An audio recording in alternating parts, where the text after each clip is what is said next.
Mesdames, Messieurs, nous voici avec le modèle de Roman Jacobson, 1896-1982.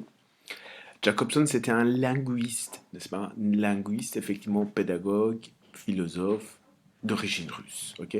Donc j'insiste sur le fait que c'est un linguiste, puisque vous allez voir, son modèle à certains égards ressemble à d'autres modèles proposés par d'autres linguistes qu'on ne voit pas dans ce syllabus, dans votre syllabus, mais que voilà, si par exemple vous connaissez le modèle actentiel de Grimas, qui est un linguiste aussi, donc ce modèle à certains égards ressemble à l'autre modèle et on voit certains traits de ressemblance. Ok. Alors, Jacobson, c'était un structuraliste, n'est-ce pas? Donc, je ne sais pas si vous connaissez en tout cas Claude Lévi-Strauss, dont on voit l'image sur l'image ici. Donc, vous avez ici Jacobson et ensuite Claude Lévi-Strauss. Donc, ce sont des deux grands structuralistes, on va dire, du XXe siècle. Donc, voilà. Alors, qu'est-ce que ça signifie être structuraliste? Tout simplement, c'est un courant de pensée, c'est un paradigme, n'est-ce pas? À la fois présent chez les linguistes, chez les anthropologues, chez les sociologues, dans beaucoup de disciplines dans les sciences sociales, qui considèrent que ce sont les structures préexistantes euh, euh, qui définissent, qui déterminent, qui conditionnent en tout cas les actions des êtres humains. C'est-à-dire les choix individuels sont toujours encadrés, sont toujours euh, prédéfinis effectivement par ces structures préexistantes. Alors si vous êtes structuraliste linguiste, vous considérez effectivement que ces structures existent dans la grammaire, dans les langues, d'accord? C'est-à-dire le langage en lui, euh, euh, le langage dispose des structures effectivement qui déterminent notre façon de penser. Si vous êtes anthropologue, vous considérez que les sociétés humaines, bah ici en l'occurrence Claude Lévi-Strauss considérait notamment que les structures familiales, donc les structures familiales, les structures de parenté si vous voulez, donc sont essentielles à la compréhension des actions des êtres humains, à la compréhension des sociétés, à la compréhension des cultures, à la compréhension des modes de vie, etc. etc. Alors, que dire encore à propos de Jacobson? Ben voilà, Jacobson, c'est effectivement un des structuralistes les plus connus. On en a d'autres aussi, hein, n'est-ce pas?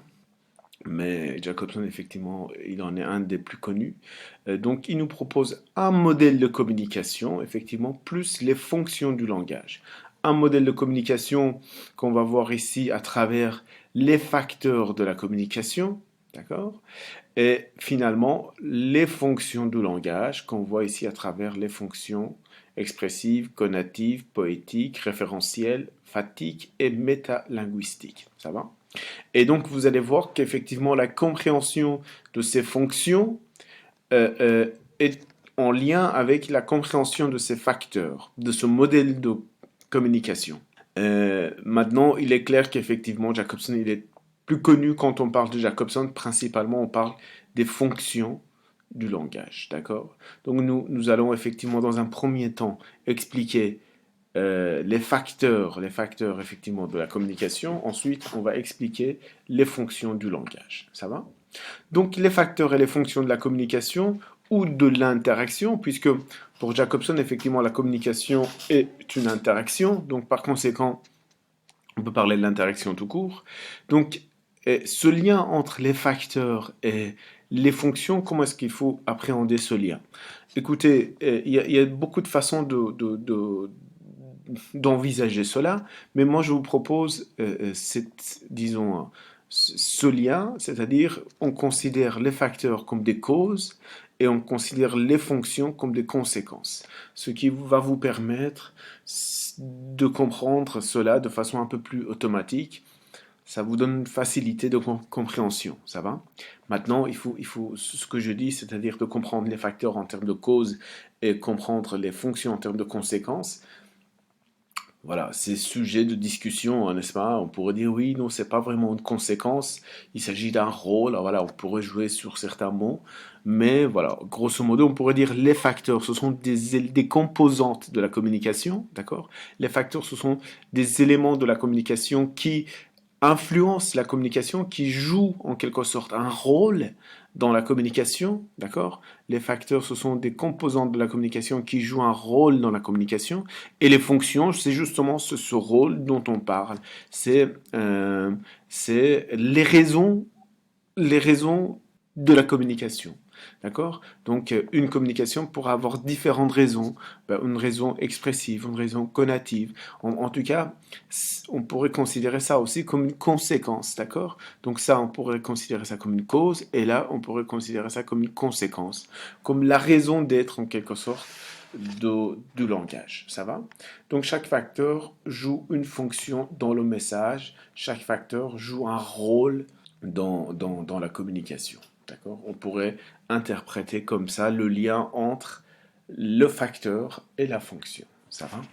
Donc, nous voici avec les premiers facteurs, donc les premières composantes de la communication, à savoir le destinateur et le destinataire. Le destinateur qui est-il le destinateur? Le destinateur, c'est l'émetteur. Le destinataire, c'est le récepteur. Ok? Ici, on parle de destinateur-destinataire. Voilà, c'est un choix de vocabulaire. Ok? Ici, entre le destinateur et le destinataire, qu'est-ce qui est entre les deux? Ben, entre autres, c'est le message, d'accord? Le message qui va traverser le canal, d'accord, pour être arrivé au destinataire. Ici, en tout cas, Jacobson, il nous propose deux types de communication par rapport à cette relation entre le destinateur et destinataire. Il va nous dire qu'en effet, vous avez des communications bidirectionnelles où la relation entre le destinateur et le destinataire est une relation en interaction permanente. C'est-à-dire qu'effectivement, l'un influence l'autre de façon constante dans la communication. Et par conséquent, le message qui est transmis, effectivement, est un message adapté, personnalisé, n'est-ce pas? Est un message qui prend en considération les caractéristiques de l'autre et s'adapte en permanence face au changement de l'autre, d'accord? Et l'interaction, elle est permanente, elle est constante, d'accord? Et les communications interpersonnelles entre deux, trois, quatre personnes, effectivement, sont des communications où on pourrait parler des communications bidirectionnelles, effectivement, c'est-à-dire des communications avec un certain nombre de caractéristiques, dont le message personnalité et l'interaction permanente. Ça va? Et vous avez par contre un certain nombre d'autres communications qu'on peut qualifier de unidirectionnelles, c'est-à-dire effectivement la communication est dans un seul sens, et en ce sens, effectivement, le message n'est pas, disons, personnalisé. Le message n'est pas adapté, puisque effectivement, on va construire un message qui va devoir être consommé par un ensemble de consommateurs, à savoir par un ensemble de récepteurs, d'accord? Et dans ce cas-là, on parle de messages standardisés, d'accord? De messages standardisés. Et ici, en l'occurrence, effectivement, ben, il ne s'agit pas d'une communication, on va dire, interpersonnelle, il s'agit souvent des communications institutionnalisées, c'est-à-dire ce sont des institutions qui communiquent avec leurs récepteurs, c'est-à-dire leurs consommateurs, avec leurs usagers, d'accord? Et dans cette communication, il y a une espèce d'hiérarchie, d'accord? Il y a une espèce d'hiérarchie qui fait en sorte que finalement, l'interaction n'est pas permanente ou l'interaction existe, d'accord, mais elle n'est pas forte, d'accord? Par exemple, on pourrait imaginer que les récepteurs, les téléspectateurs d'une émission de télé interagissent aussi avec la chaîne de télé, mais ils écrivent des mails, ils écrivent des lettres, ils écrivent des courriers. Effectivement, cette interaction n'est pas aussi permanente, n'est pas aussi forte que dans une communication bidirectionnelle.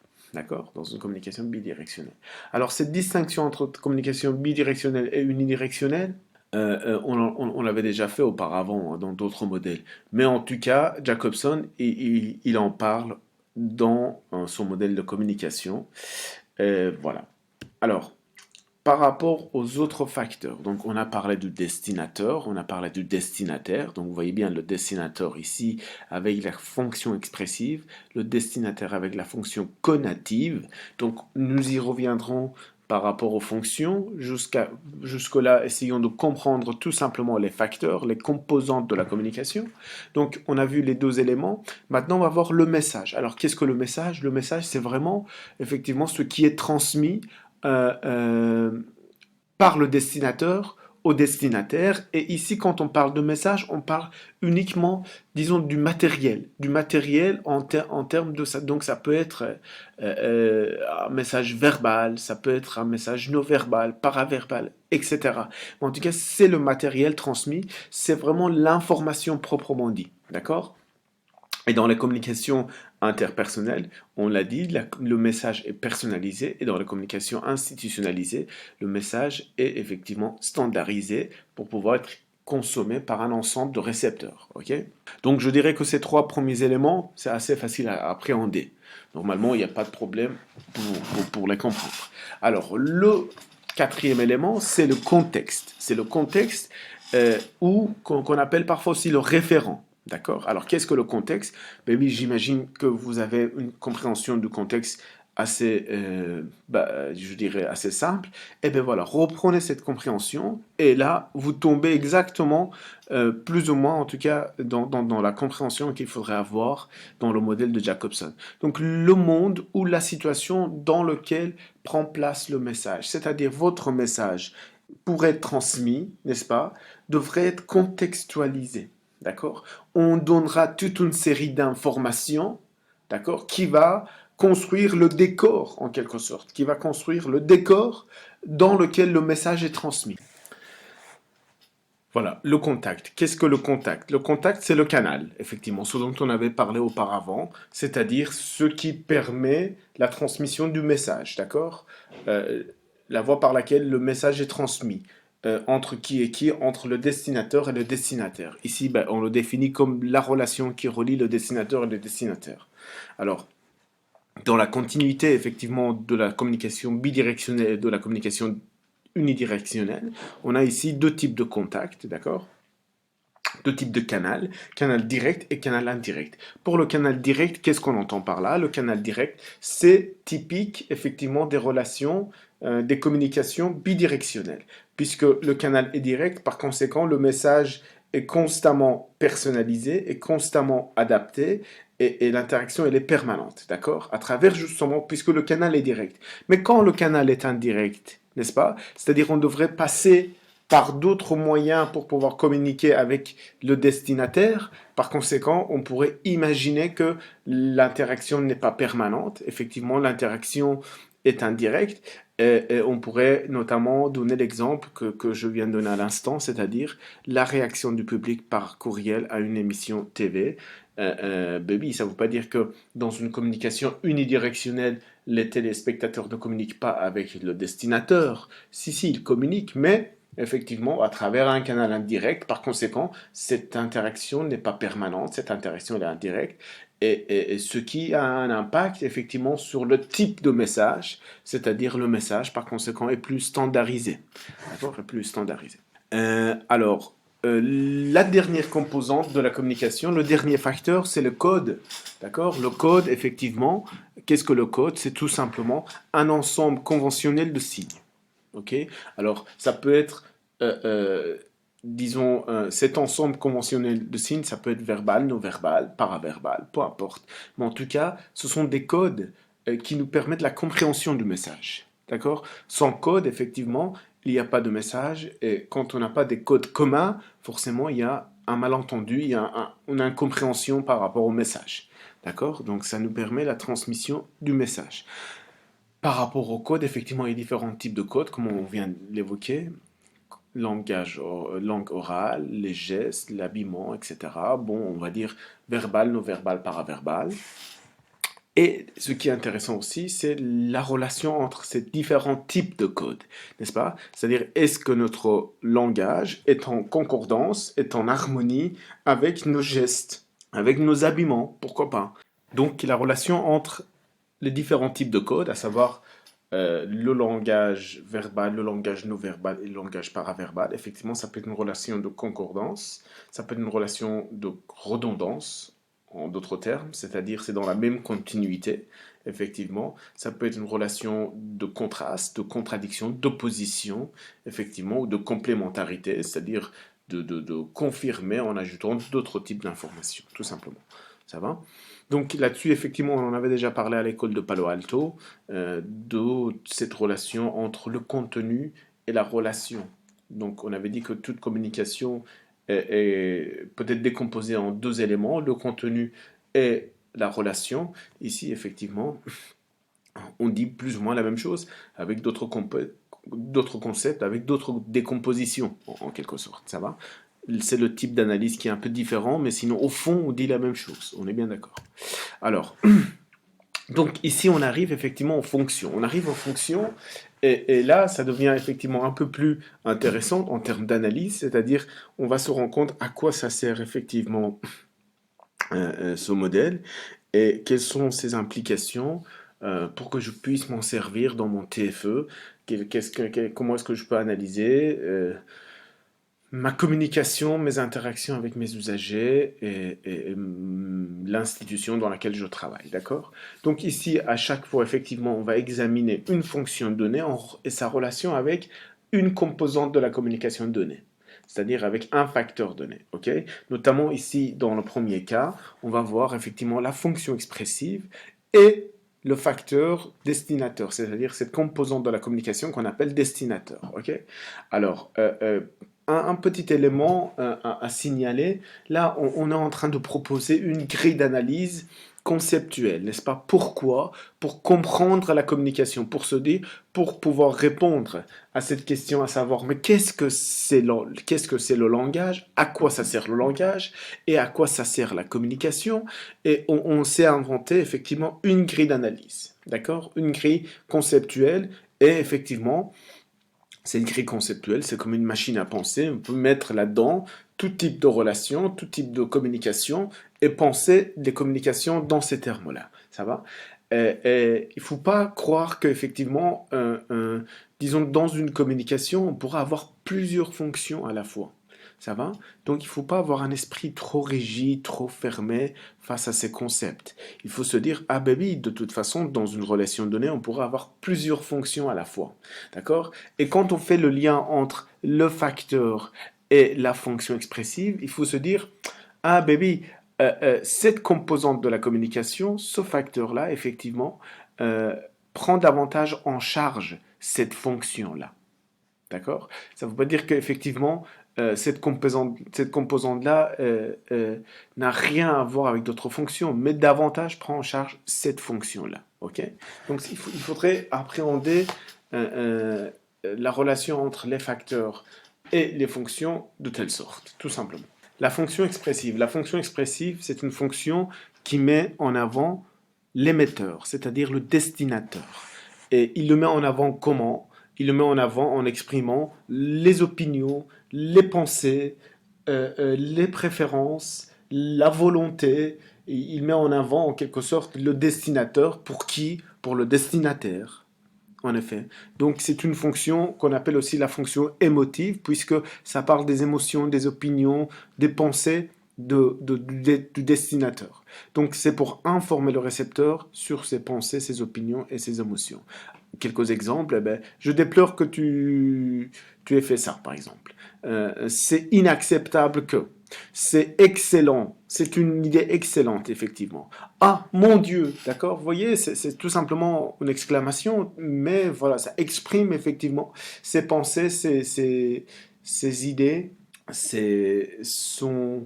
disons, sa réaction. Ça parle de ses valeurs en quelque sorte.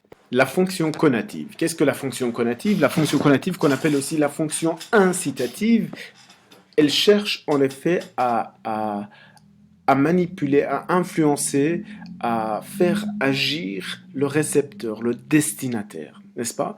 Alors on peut donner des exemples, on va dire impératifs ou vocatifs, du genre profitez de notre offre exceptionnelle, d'accord? Dans une forme impérative. Ou encore perdez 10 kilos en un mois sans effort, ok? Donc c'est encore sous une forme impérative. Faites ceci, faites cela, d'accord? Ou bien encore dans une forme plutôt vocative, du genre pourquoi tu m'as abandonné? Effectivement, c'est-à-dire tu n'aurais pas dû faire ça. Donc c'est une forme, disons, c'est une interpellation, en effet, mais qui sous-entend en quelque sorte une injonction, n'est-ce pas? Donc ce qu'on retient par rapport à cette fonction, c'est à quoi ça sert effectivement le langage. Le langage, à certains égards, cherche à ordonner, a changé le comportement du récepteur, du destinataire. D'accord? À manipuler le destinataire et à l'influencer. Et donc, c'est ce qu'on appelle la fonction conative. Attention, bien évidemment, à certains égards, certaines communications ne cherchent pas ça. Ok? Donc, dans toutes les communications, vous n'avez pas forcément la fonction conative, la fonction incitative. Mais certaines communications, ben, du genre les communications impératives, d'office, effectivement, ils ont cette fonction en elles intrinsèquement. Ça va? Alors, la fonction poétique. Alors, la fonction poétique, il faut juste faire attention par rapport à la terminologie poétique. C'est vraiment au sens large du terme, au sens linguistique du terme. D'accord? On n'est pas en train de dire, on n'est pas en train de faire un jugement qualitatif sur les qualités poétiques d'un message. C'est pas ça qu'on est en train de faire. Qu'est-ce qu'on entend par la poésie? On entend par là un style, une certaine forme, une certaine organisation explicite ou implicite de la langue, tout simplement. D'accord? Une certaine organisation explicite, ordonnée de la langue, dans ce cas-là, ça ressemble, ça peut devenir effectivement une poésie. Implicite, c'est même pas voulu, c'est tout simplement, c'est que la structure, la forme de la langue, implicitement, est ordonnée de façon à ce qu'on peut de façon à ce qu'on peut lui retrouver une certaine forme, d'accord? Dans ce cas-là, on entend par la fonction poétique, la fonction poétique se réfère à la forme et à l'aspect esthétique du message, d'accord? À la forme et à l'aspect esthétique. Et donc, par conséquent, met l'accent sur le message, d'accord? Sur le message en tant que matériel, effectivement, d'information. Alors, notamment tout ce qui est slogan, tout ce qui est jeu de mots, tout ce qui est mise en page au niveau de la forme, hein, d'accord? Dans une communication écrite, effectivement, la mise en page participe à la construction d'une communication et par conséquent est considérée comme la fonction poétique. Vous voyez? Donc c'est en ce sens qu'on différencie vraiment la poésie au sens propre du thème et la poésie, la fonction poétique au sens effectivement de la fonction du langage. Ça va? Donc les caricatures, vous êtes belle comme la lune. Là, on est vraiment dans la poésie. Vous êtes belle comme la lune. Effectivement, c'est de la pure poésie, en effet, puisqu'on utilise notamment la métaphore pour avoir cette fonction poétique. Et cette fonction poétique, ça correspond parfaitement au sens que nous donnons tous les jours à la poésie. Ça va? Mais la mise en page, là aussi, remplit une fonction poétique, mais ça ne correspond pas au sens commun de la poésie qu'on attribue à ce mot tous les jours. Ça va? Donc voici pour la fonction poétique. La fonction référentielle qu'on appelait aussi la fonction dénotative, n'est-ce pas? Dénotation en opposition face à connotation. Donc la fonction dénotative qu'on appelle aussi la fonction cognitive, qu'est-ce que cette fonction? C'est une fonction qui nous permet de contextualiser, en quelque sorte, d'accord?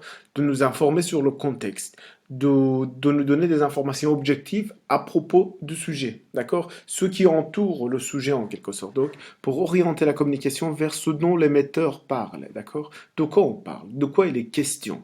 Donc, c'est vers le sujet, c'est vers des faits objectifs. Alors, quelques exemples, c'est, par exemple, dans une communication, dans une lettre, dans un exposé, effectivement, on pourrait avoir un certain nombre de phrases qui remplissent cette fonction, du genre, dans le cadre du sujet abordé, d'accord? Là, on contextualise, on pose le cadre, en quelque sorte. Dans ce cas-là, on est dans le cadre de la fonction référentielle. Ou encore, on présente des données statistiques, effectivement, qui essayent de donner, de donner des données objectives, en quelque sorte. En disant, voici les données objectives qui prouvent ce que je disais à propos de mon sujet. Donc, les images, si par exemple vous allez sur un site qui se bat contre le réchauffement climatique, forcément, vous avez derrière des images qui mettent en avant notamment ce réchauffement climatique à travers, par exemple, des icebergs qui sont en train de fondre. Voilà. La fonction fatigue. Qu'est-ce que la fonction fatigue? La fonction fatigue, qu'on appelle aussi la fonction de mise en phase, ça signifie tout simplement qu'il y a un émetteur et un récepteur, et cet émetteur essaye de se mettre en contact avec ce récepteur. Parfois, il essaye de prolonger son contact, parfois, il essaye de s'assurer si le contact n'est pas interrompu, tout simplement. Et donc, à travers un certain nombre de communications, il cherche à vérifier la connectivité avec le destinataire. le destinataire, pardon, avec le destinataire. Par exemple, au cours d'une communication, effectivement, on peut dire allô, allô, est-ce que tu m'entends? Allô en soi, ça ne veut rien dire. Il n'y a aucun, disons, un sens propre par rapport à ce terme. La fonction qu'on cherche à travers ce mot, allô, c'est de s'assurer si effectivement l'autre nous entend, d'accord?